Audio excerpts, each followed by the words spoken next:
Hello viewers, कैसे हैं आप सब। उम्मीद करता हूं कि आप सब बिल्कुल ठीक होंगे। तो जिस तरह से आपको पता है हमारे पास यहाँ पे मोंगो डीबी की लेक्चर सीरीज चल रही है और आज के इस लेक्चर के अंदर हम बात करने वाले हैं मोंगो डीबी कंपैरिजन और क्यूरी ऑपरेटर्स। मतलब मोंगो डीबी के अंदर कुछ ऑपरेटर्स होते हैं जिनको कंपैरिजन ऑपरेटर्स भी कहा जाता है और क्यूरी ऑपरेटर्स भी कहा जाता है। भाई बहुत ज़्यादा इंपॉर्टेंट ऑपरेटर्स हैं और बहुत ज़्यादा यूज़फुल भी हैं। अक्सर मोंगो डीबी के अंदर इनको यूज़ किया जाता है हमारी कलेक्शंस के साथ, डॉक्यूमेंट्स के साथ। तो आपने मेक श्योर करना है कि इस वीडियो को एंड तक वॉच करना है ताकि आपको इसका कंप्लीट कॉन्सेप्ट समझ में आ सके। तो वीडियो को स्टार्ट करने से पहले एक छोटी सी रिक्वेस्ट कि अगर आप मेरे चैनल पर फर्स्ट टाइम आए हो और अभी तक आपने मेरा चैनल सब्सक्राइब नहीं किया तो चैनल भी सब्सक्राइब कर लो। इसके साथ साथ बेल का आइकन भी प्रेस कर लो क्योंकि और भी बहुत सारी वीडियोस इस लेक्चर सीरीज के अंदर आने वाली हैं। तो मैं हूं आपका सर मोहम्मद आदिल और अब हम अपना लेक्चर स्टार्ट करते हैं।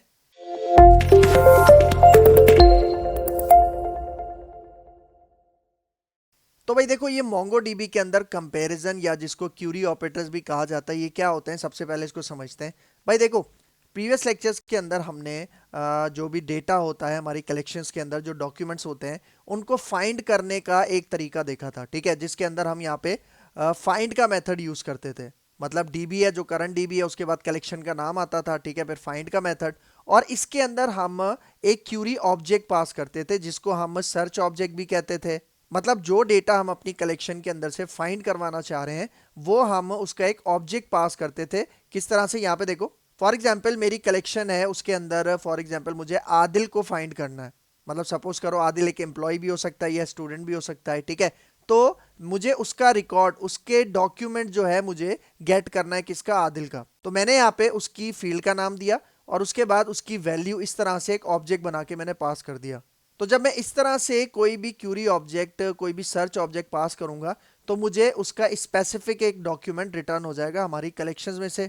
सेम इसी तरह हमने अपडेट का काम भी किया था। ठीक है, और अपडेट के लिए हमने एक मेथड यूज किया था, अपडेट वन, सिंगल डॉक्यूमेंट को अपडेट करने के लिए, और अपडेट मैनी यूज किया था मल्टीपल डॉक्यूमेंट्स को अपडेट करने के लिए। तो वहां पे भी जब हम ये क्यूरी ऑब्जेक्ट लिखते थे, सर्च ऑब्जेक्ट लिखते थे, कुछ इस तरह से लिखते थे कि भाई मुझे यहाँ पे आदिल को फाइंड करवाना है। ठीक है, और उसके डॉक्यूमेंट के अंदर फॉर एग्जांपल मुझे कोई डेटा अपडेट करना है, मॉडिफाई करना है, तो जो भी अपडेटेड फील्ड है वो यहाँ पे आ जाएगी और जो भी न्यू वैल्यू है वो यहाँ पे आ जाएगी।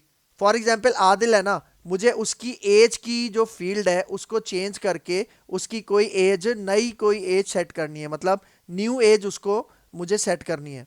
तो एज की प्रॉपर्टी मैं यहाँ पे दे दूंगा। ठीक है, सेट के ऑपरेटर के बाद। और जिसको मैं सर्च करवा रहा हूँ वो है आदिल, जो कि नेम से मैंने सर्च करवाया। सेम इसी तरह हमने डिलीट के लिए भी यूज किया था। ठीक है, डिलीट के लिए भी दो मेथड्स देखे थे हमने, एक डिलीट वन था, एक डिलीट मैनी था। तो उसके अंदर भी हम सिंपल इस तरह का क्यूरी ऑब्जेक्ट, मतलब सर्च ऑब्जेक्ट यहाँ पे पास करते थे इस तरह।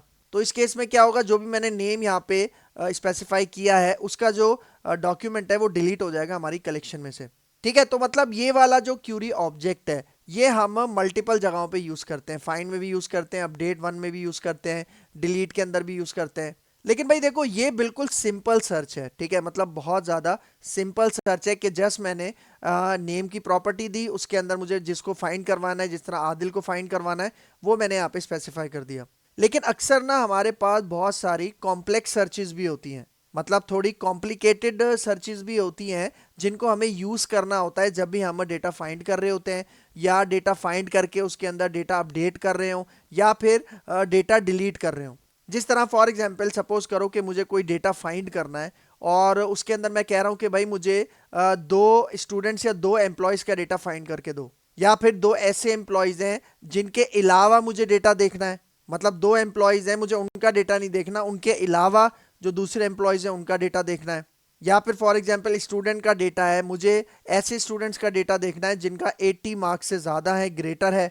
या मुझे ऐसे स्टूडेंट्स देखने हैं जिसके 70 मार्क्स से लेस देन है। ठीक है, या फिर मुझे कोई ऐसे स्टूडेंट्स देखने हैं या उसका डेटा अपडेट करना है जिनके मार्क्स 90 अबव हैं। तो इस तरह की बहुत सारी कंडीशंस हो सकती हैं जिनको यूज़ करके हम क्या करते हैं, अपनी कॉम्प्लेक्स सर्चेस को क्रिएट करते हैं। ठीक है, तो कॉम्प्लेक्स सर्चेस को करने के लिए हमारे पास यहाँ पे मोंगोडीबी के अंदर कुछ ऑपरेटर्स हमें मिलते हैं जिनको यूज करके ये जो कॉम्प्लेक्स सर्चेस हैं वो हम आसान बना लेते हैं। ठीक है, तो वो कौन कौन से ऑपरेटर्स हैं वो मैं आपको बताता हूँ। यहाँ पे देखो, ठीक है, बहुत सारे ऑपरेटर्स हैं। जिस तरह यहाँ पे देखो डॉलर जीटी, ये डॉलर जीटी क्या होता है ये भी बताता हूँ। ठीक है, फिर देखो डॉलर एलटी, और फिर देखो जीटीई, फिर उसके बाद एलटीई, फिर सेम इसी तरह देखो डॉलर ई क्यू, और उसके बाद डॉलर एन ई, और फिर उसके बाद देखो डॉलर इन और उसके बाद डॉलर एन इन। तो ये हमारे पास सारे हैं क्यूरी ऑपरेटर्स जिनको हम मोंगोडीबी के अंदर कंपैरिजन ऑपरेटर्स भी कहते हैं। और देखो हर ऑपरेटर से पहले यहाँ पे डॉलर का साइन आपने लाजमी लगाना है क्योंकि ये मैंडेटरी है, क्योंकि यही इंडिकेट कर रहा है कि ये हमारे पास क्यूरी ऑपरेटर्स हैं। ठीक है, तो अब वन बाय वन इसको डिस्कस करते हैं और देखते हैं कि ये किस तरह से काम करते हैं। इसका प्रैक्टिकल भी देखते हैं और इसकी फुल फॉर्म क्या है वो भी देखते हैं। ठीक है, तो देखो सबसे पहले हम यहाँ पे बात करते हैं जीटी की। भाई देखो जीटी की फुल फॉर्म है आपके पास ग्रेटर देन। ग्रेटर देन का कंपैरिजन करते हैं ना हम, लेस देन का कंपैरिजन करते हैं। ठीक है, तो यहाँ पे देखो जीटी ग्रेटर देन। अब अगर मैं इसकी एग्जांपल आपको बताऊं तो देखो लिखोगे कैसे। फॉर एग्जांपल सपोज करो स्टूडेंट का एक कलेक्शन है मेरे पास, उसके अंदर मैं कह रहा हूं कि भाई मुझे ऐसे स्टूडेंट्स दिखाओ जिनके मार्क्स जीटी हैं किसके, 80 के। जीटी मतलब ग्रेटर देन, मतलब मैं ऐसे स्टूडेंट्स देखना चाह रहा हूं अपनी कलेक्शन में से जिनके जो मार्क्स हैं वो 80 से ज्यादा हैं। तो जिन जिन स्टूडेंट्स के मार्क्स 80 से ज्यादा होंगे उनका रिकॉर्ड मुझे यहाँ पे फेच हो जाएगा। ठीक है, तो वन बाय वन इसको प्रैक्टिकल भी हम करते जाते हैं। ठीक है, तो मैं आता हूँ यहाँ पे। ठीक है, देखो मोंगो डीबी कंपस मैंने यहाँ पे ऑन किया हुआ है। ठीक है, और इसको जो हमारा कनेक्शन है वो कनेक्ट भी किया हुआ है मैंने। और अब चलते हैं यहाँ पे अपने कमांड प्रॉम्प्ट में। ठीक है, देखो कमांड प्रॉम्प्ट भी मैंने पहले से ओपन किया हुआ है। इसके अंदर हम अपना मोंगो शेल यहाँ पे ओपन कर लेते हैं। तो उसके लिए मोंगोश लिख के एंटर करेंगे। ठीक है, देखो जैसे ही मैंने एंटर किया तो यहाँ पे हमारे पास ये कनेक्ट हो चुका है हमारे सर्वर से। ठीक है, तो अब यहाँ पे देखो मैं यहाँ पे एक डेटाबेस बनाता हूँ। ठीक है, और डेटाबेस में फॉर एग्जांपल बनाता हूँ यूज स्टूडेंट, क्योंकि देखो अभी अगर मैं आपको डेटाबेसेस दिखाऊं, ठीक है, शो डीबीज करता हूँ। ठीक है, यहाँ पे आके एंटर करते हैं। तो यहाँ पे देखो एम्प्लॉय डीबी के अंदर अभी हम काम कर रहे हैं। तो अब मैं यहाँ पे क्या करता हूँ, मैं एक दूसरा क्या बनाता हूँ, डेटाबेस बनाता हूँ। ठीक है, तो उसके लिए यहाँ पे देखो पहले CLS करते हैं और यहाँ पे मैं कहता हूँ यूज और यहाँ पे मैं इसको कहता हूँ स्टूडेंट डीबी। ठीक है, स्टूडेंट डीबी के नाम से मैं यहाँ पे एक डेटाबेस बना रहा हूँ जिसके अंदर स्टूडेंट की एक कलेक्शन में बनाऊंगा। ठीक है, तो एंटर किया तो ये हमारे पास डेटाबेस क्रिएट भी हो चुका है, एक्टिव भी हो चुका है। और अब इसके अंदर मैं एक कलेक्शन बनाता हूँ। ठीक है, तो देखो डीबी डॉट क्रिएट कलेक्शन। ठीक है, और इसके अंदर मैं अपनी कलेक्शन का नाम यहाँ पे दे देता हूँ स्टूडेंट। ठीक है, स्टूडेंट मेरी कलेक्शन है, यहाँ पे आके एंटर करते हैं। तो देखो ओके वन आ गया हमारे पास। इसका मतलब ये कलेक्शन हमारे पास सक्सेसफुली क्रिएट हो चुकी है। और भाई देखो अब इसके अंदर जो डेटा मुझे इंसर्ट करना है ना वो मैंने पहले से यहाँ पे लिख के रखा हुआ है ताकि हमारा टाइम बच जाए। वो मैं आपको दिखा देता हूँ। यहाँ पे देखो यही वाली कलेक्शन है जो मैंने अभी अपने इस स्टूडेंट डीबी के डेटाबेस में बनाई है। और यहाँ पे देखो मैं इंसर्ट मैनी का एक मेथड यहाँ पे यूज कर रहा हूँ जिसके अंदर यहाँ पे देखो मेरे पास तकरीबन 8 स्टूडेंट्स हैं, मतलब 8 स्टूडेंट्स हैं। यहाँ पे देखो आपको नजर आ रहा होगा इसके अंदर कौन कौन सी प्रॉपर्टीज हैं। देखो नेम है, नेम हो गया, फिर उसके बाद जेंडर हो गया, एज हो गया, क्लास हो गए, मार्क्स। ठीक है, फिर लास्ट में हमारे पास क्या है, यहाँ पे देखो सिटी। अब देखो इसके अंदर मेल स्टूडेंट्स भी हैं। ठीक है, देखो फीमेल स्टूडेंट्स भी हैं। ठीक है, एज सबकी डिफरेंट है, क्लासेस हैं, मार्क्स आपको यहाँ पे नजर आ रहे होंगे जिनके ऊपर अभी हम अप्लाई करेंगे अपना ये ऑपरेटर। ठीक है, तो मुझे यहाँ पे कुछ भी नहीं करना, मुझे सारा डेटा यहाँ से कॉपी करना है। Ctrl+A Ctrl+C और चलते हैं अपने मोंगो शेल में। और यहाँ पे आके मैं राइट क्लिक करता हूँ, राइट क्लिक किया, यहाँ पे पेस्ट हो गया। ठीक है, और अब मैं यहाँ पे आके एंटर करता हूँ। तो देखो जैसे एंटर किया यहाँ पे देखो सबको आईडी असाइन हो गई, मतलब ये 8 रोज हैं, सबको यहाँ पे क्या हो गई, एक एक आईडी असाइन हो गई। तो यहाँ पे आके मैं इसको CLS करता हूँ, एंटर करते हैं। और यहाँ पे देखो अगर मैं फाइंड करके आपको दिखाऊं db.student, अच्छा फाइंड करने से पहले मैं आपको काउंट करके दिखाता हूँ। मतलब मैंने बताया ना कि 8 रिकॉर्ड्स हैं। ठीक है, तो उसको आप मेक श्योर कर लो। ठीक है, यहाँ पे आके जैसे मैं एंटर करूंगा तो यहाँ पे देखो एक आपके पास एक अलर्ट आ रहा है। यहाँ पे देखो दिखा तो रहा है हमें 8, देख रहे हो, यहाँ पे आपको दिखा रहा है कि 8 रिकॉर्ड्स हैं इसके अंदर, लेकिन एक मैसेज भी है। और मैसेज क्या है, एक वार्निंग है। देखो क्या कह रहा है, डेप्रिसिएशन वार्निंग। इसका मतलब यहाँ पे कह रहा है कि भाई ये जो काउंट वाला मेथड आपने यूज किया है ना, ये आने वाले वर्जन्स के अंदर क्या हो जाएगा, डेप्रिशिएट हो जाएगा, मतलब ये डिस्कार्ड हो जाएगा, खत्म हो जाएगा। ठीक है, इसके बजाय आप कौन से मेथड यूज कर सकते हो, यहाँ पे देखो हमारे पास 2 मेथड्स बता रहा है, एक तो है काउंट डॉक्यूमेंट्स और दूसरा है एस्टीमेट डॉक्यूमेंट काउंट। ये 2 मेथड्स हैं जो कि आप फ्यूचर में यूज कर सकते हो क्योंकि ये काउंट फ्यूचर के वर्जन्स में खत्म हो जाएगा। ठीक है, तो मैं यहाँ पे क्या करता हूँ, यहाँ पे देखो काउंट डॉक्यूमेंट्स। ठीक है, इस तरह से मैं यहाँ पे कहता हूँ काउंट डॉक्यूमेंट्स, हमारे पास मेथड है, एंटर करता हूँ। तो देखो इसने भी हमें क्या रिजल्ट यहाँ पे रिटर्न करके दिया, 8। ठीक है, और अब अगर मैं आपको इसका डेटा दिखाऊं, ठीक है, फाइंड करके। ठीक है, देखो ये फाइंड मैंने यहाँ पे लिखा है, एंटर करते हैं। तो ये देखो जो जो रिकॉर्ड्स मैंने आपको दिखाए थे वो सारे रिकॉर्ड्स यहाँ पे आ चुके हैं। ये फाइंड आपको यहाँ पे दिखा रहा है, देख रहे हो, आईडी ऑटोमेटिक असाइन हो गई, सही है। फिर नेम है, जेंडर है, एज है, क्लास है, मार्क्स है और हमारे पास सिटी है। ठीक है, तो अब मुझे यहाँ पे इसके ऊपर डेटा अप्लाई करना है। ठीक है, मतलब ऑपरेटर्स अप्लाई करने हैं वन बाय वन। तो सबसे पहला ऑपरेटर कौन सा है, यहाँ पे देखो सबसे पहला ऑपरेटर है हमारे पास ग्रेटर देन, और ये मैं अप्लाई करूंगा मार्क्स के ऊपर। ठीक है, तो यहाँ पे देखो सही है, देखो मैं फाइंड लेके आता हूँ और इसके अंदर मुझे क्या करना है, सबसे पहले यहाँ पे एक ऑब्जेक्ट पास करना है, ठीक है, और इसके अंदर मार्क्स, ठीक है, वो फील्ड जिसको मैं यूज करना चाह रहा हूँ। और भाई देखो मार्क्स कोलन, उसके बाद आपने दोबारा एक कर्ली ब्रैकेट स्टार्ट करना है, मतलब दोबारा एक ऑब्जेक्ट पास करना है, ठीक है। और यहाँ पे $GT में यूज करता हूँ और अब मैं यहाँ पे कहता हूँ कि भाई मुझे आप वो स्टूडेंट्स दिखाओ जिनके मार्क्स 90 से अबव है, मतलब 90 से ग्रेटर है, ठीक है। तो ये सिंटेक्स है, आपने याद रखना है, मतलब फाइंड के अंदर ऑब्जेक्ट स्टार्ट करना है और फिर मार्क्स जो भी प्रॉपर्टी है जिसके साथ आप काम करना चाह रहे हो, फिर कोलन, फिर दोबारा एक ऑब्जेक्ट है, उसके अंदर मैंने ये क्यूरी ऑपरेटर यूज किया है, ठीक है। और फिर 2 दफा कर्ली ब्रैकेट ऑन हो रहे थे तो 2 दफा यहाँ पे क्लोज हो रहे हैं, ठीक है। तो मैं यहाँ पे एंटर करता हूँ, रिजल्ट देखना। तो ये देखो 90 से ग्रेटर हमारे पास सिर्फ 2 स्टूडेंट्स हैं, एक तो है सारा जिसके मार्क्स कितने हैं यहाँ पे देखो 94, और दूसरी है जैनब जिसके मार्क्स यहाँ पे देखो क्या है 91, ठीक है। लड़कियां आगे होती हैं क्योंकि उनका रट्टा अच्छा होता है जस्ट किडिंग, ठीक है। उसके बाद आगे आ जाओ, उसके बाद देखो जीटी के बाद नेक्स्ट है हमारे पास एलटी। अब देखो एलटी भी आप समझ गए होंगे, एलटी की फुल फॉर्म यहाँ पे लेस देन, और इसको किस तरह से लिखेंगे, सिंपल उसी तरह से मार्क्स आपने लिखना है, यहाँ पे $LT इसका ऑपरेटर आ जाएगा, और फिर जितने भी मार्क्स से आप लेस देन देखना चाह रहे हो वो आप यहाँ पे लिख दोगे, ठीक है। तो यहाँ पे देखो मैं इसको CLS करता हूँ और यहाँ पे इसको लेके आते हैं। तो देखो पहले मैं 90 से ग्रेटर देख रहा था, अब मैं यहाँ पे क्या कहता हूँ LT, ठीक है। और LT के अंदर मैं यहाँ पे क्या पास करता हूँ 80, मतलब 80 मार्क्स है जिनके लेस देन है ना, वो मुझे दिखाओ, ठीक है। तो यहाँ पे आके एंटर करते हैं।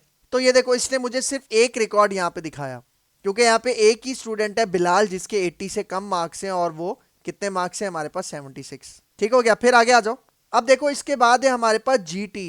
देखो GT stands for greater than and equals to, मतलब यहाँ पे देखो यहाँ पे सिर्फ ग्रेटर देन की बात कर रहा था, मतलब 80 मैंने यहाँ पे दिया ना, इसका मतलब कि 80 से अबव जितने भी हैं। लेकिन यहाँ पे क्या होगा, यहाँ पे 80 के अबव भी आपको दिखाएगा, यहाँ पे देखो 80 के अबव भी आपको दिखाएगा, और 80 के इक्वल अगर कोई मार्क्स होंगे किसी स्टूडेंट के तो वो भी हमें दिखाएगा, ठीक है। यहाँ पे देखो, ठीक है, देखो CLS करते हैं और यहाँ पे मैं ये लेके आता हूँ, ठीक है। देखो GT है ना, और यहाँ पे मैं कहता हूँ GTE, मतलब greater than and equals to, मतलब 90 के ग्रेटर भी दिखाओ, और अगर 90 के इक्वल कोई किसी के मार्क्स हैं तो वो भी दिखाओ, ठीक है। तो यहाँ पे आके मैं एंटर करता हूँ, तो यहाँ पे देखो जैनब आ गया 91 है, 94 है, और यहाँ पे देखो सबसे टॉप पे आयशा है, उसके मार्क्स क्या है 90, मतलब जो 90 के इक्वल है वो भी दिखा रहा है, और जो 90 से ग्रेटर है वो भी यहाँ पे हमें डिस्प्ले करवा रहा है, ठीक है। तो ये होता है GTE। फिर उसके बाद यहाँ पे देखो अब कह रहा है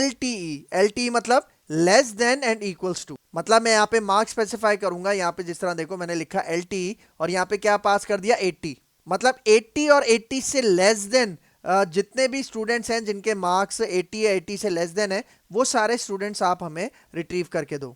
जिस तरह यहाँ पे देखो, ठीक है, इसको यहाँ पे हम CLS करते हैं और यहाँ पे देखो इसको लेके आते हैं, और यहाँ पे मैं कहता हूँ इसको LTE, और यहाँ पे देखो मैं कहता हूँ फॉर एग्जाम्पल 88, मतलब मैं कह रहा हूँ 88 और उससे लेस देन जितने भी स्टूडेंट्स हैं जिनके मार्क्स 80 या 80 से लेस देन है वो हमें दिखाओ।